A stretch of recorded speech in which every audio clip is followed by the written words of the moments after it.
Number one అంటారు. అసలైన number one Guru Kashi university.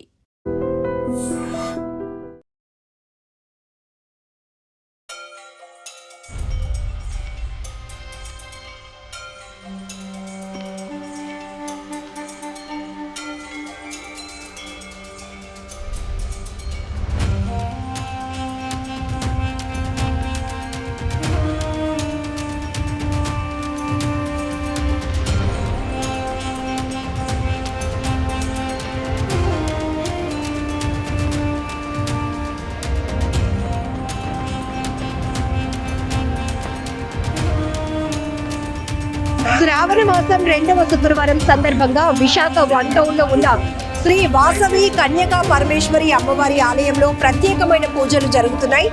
స్వర్ణ వస్త్రాలంకరణలో అమ్మవారు భక్తులకు దర్శనమిస్తున్నారు.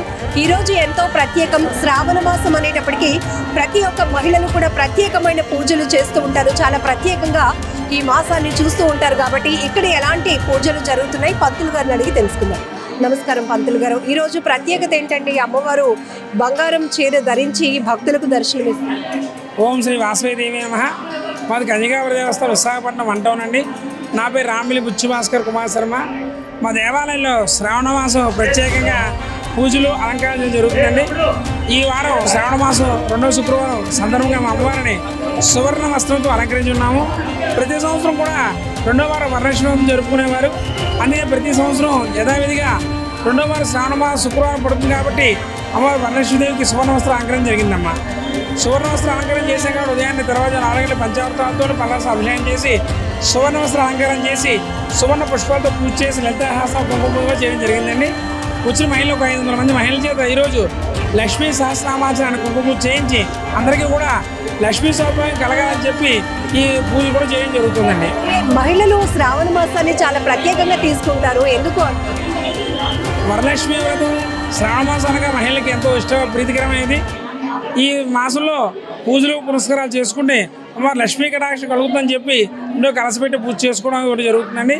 వరలక్ష్మీదేవికి కథలో చెప్పినట్టుగా పౌర్ణమి ముందు వచ్చే శుక్రవారం నాడు వరలక్ష్మి వ్రతం చేసుకుంటే లక్ష్మీ కటాక్షం కలుగుతుందని కొత్త పెళ్లికూతురు పూజ చేసుకుని ఎంతో ఆచారంగా జరుగుతుందండి. ఈ శ్రావణ మాసం నెల రోజుల పాటు ప్రత్యేకంగా ఒక్కొక్క వారం ఒక్కొక్క అలంకరణలో అమ్మవారిని అలంకరిస్తున్నారు. ప్రత్యేకత మా అమ్మవారికి ఎంతో ఇష్టమైన మాసం శ్రావణ మాసం. మొదటి శుక్రవారం అమ్మవారిని ముత్యాల చీరతోని, 2వ వారం అమ్మవారిని సువర్ణ వస్త్రం బంగారు చీరతోని, 3వ వారం పట్టు వస్త్రంతో, 4వ వారం రజిత వస్త్రం అంటే వెండి చీరతోని, 5వ వారం లక్ష్మీదేవి అవతారంలో అలంకరించుంటామండి. వచ్చిన భక్తులందరూ కూడా అన్నప్రసాదం ఏర్పాటు చేసాం. ఆఖరి రోజు అమ్మవారికి ఒక 1000 మంది వరకు కూడా అన్నదాన కార్యక్రమం చేస్తున్నాం. భక్తులందరూ వచ్చి అన్నప్రసాదం స్వీకరించి అమ్మవారికి అనుగ్రహం పొందుతారు. మరీ కోరుతున్నాం అమ్మ. విశాఖ బురుజుపేట అనేటప్పటికీ కనక మహాలక్ష్మి అమ్మవారు ఎంత ప్రాశస్త్యం పొందిన ఉన్నారు. 1 టౌన్లో వాసవి కన్యకా పరమేశ్వరి అమ్మవారిని కూడా దర్శించుకోవడానికి వివిధ ప్రాంతాల నుంచి వస్తూ ఉంటారు. అమ్మవారి విశిష్టత ఏంటంటే అసలు ఏ ఇయర్లో ఈ ఆలయం? మా ఆలయం దేవాలయం కంటే దగ్గర 150 సంవత్సరాల పురాణ చరిత్ర ఉంది మా అమ్మవారికి. ఈ అమ్మవారు కుసుమశ్రేష్ఠి కుసుమాంబ అమ్మవారికి జన్మించింది. వైశ్యుల వంశంలో జన్మించింది కాబట్టి ఈ అమ్మవారిని కన్యకా పరమేశ్వరికి కొలుస్తున్నారు. ఈ అమ్మవారికి పుణ్యక్షేత్రము పెనుగొండ మహాక్షేత్రము. పెనుగొండలో అమ్మవారు జన్మించింది కాబట్టి పెనుగొండలోనే అమ్మవారు పెట్టి పూజ చేయడం జరుగుతుంది. అదేవిధంగా ఆర్య వయసులో ఒక ఆరాధ్య దైవం కన్యకా పరమేశ్వరి కాబట్టి ఎక్కడున్న విశాఖ జిల్లాలో ఎక్కడున్నా సరే కౌంటర్లందరూ వచ్చి అమ్మవారి దర్శనం చేసుకుని ఈ యొక్క వయస్సులో అమ్మవారిని కులదైవాన్ని కన్యకా పరమేశ్వరిని కొలువు తీరుతాను మరీ కోరుతున్నామండి. అంటే ముఖ్యంగా పెళ్లి కాని అమ్మాయిలు ఇక్కడ ప్రత్యేకంగా పూజలు చేస్తే పెళ్లి అవుతుందని, పిల్లలు లేని వారు వచ్చి ఇక్కడ పూజలు చేస్తే కోరిక నెరవేరుతుందని బాగా ప్రాశస్త్యం.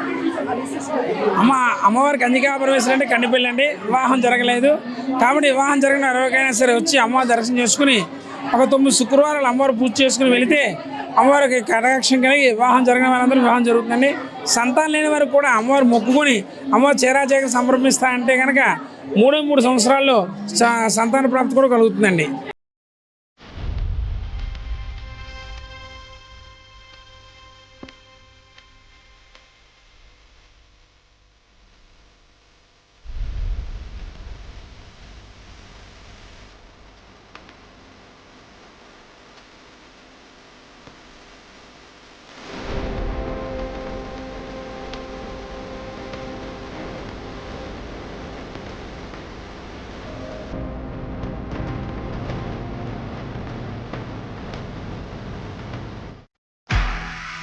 నిజంగా ప్రస్తుతం ఉన్నటువంటి సమాజం దేనికి ప్రయారిటీ ఇస్తుంది?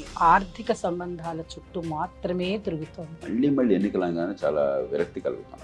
మంచి అనిపిస్తుంది కదా, లేడీస్ కూడా ఛాలెంజింగ్ జాబ్స్ చేసినప్పుడు చాలా బాగుంటది. ట్రాఫిక్ అసిస్టెంట్స్ గా నియమించిన ట్రాన్స్జెండర్స్ అందరితో సాల్యూట్ చేయించుకుంటున్నారు. ఫుడ్ డెలివరీ ఇవ్వటానికి వెళ్ళినటువంటి డెలివరీ